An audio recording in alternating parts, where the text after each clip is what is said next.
വന്യമൃഗശല്യം അതിരൂക്ഷമായി നിലനിൽക്കുന്ന ഇടുക്കി മൂന്നാർ ഡിവിഷന് കീഴിലെ താൽക്കാലിക വാച്ചർമാരെ പിരിച്ചുവിടാൻ മൂന്നാർ ഡിഎഫ്ഒയുടെ ഉത്തരവ്.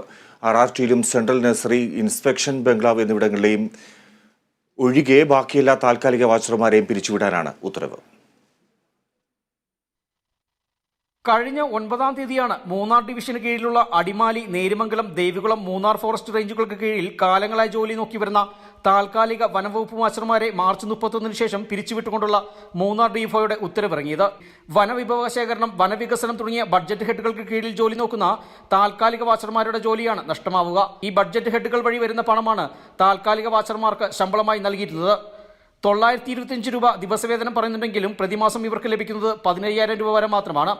30 ദിവസം പൂർണ്ണമായി ജോലി ചെയ്താലും പകുതി ശമ്പളം മാത്രമാണ് താൽക്കാലിക വാച്ചർമാർക്ക് ലഭിക്കുന്നത്. ഇതു മാസങ്ങളായി കുടിശ്ശിക നിലനിൽക്കുകയാണ്. ഈ ഒരു സാഹചര്യത്തിൽ കൂടിയാണ് താൽക്കാലിക വാച്ചർമാരുടെ പിരിച്ചുവിടലും ഉണ്ടായിരിക്കുന്നത്.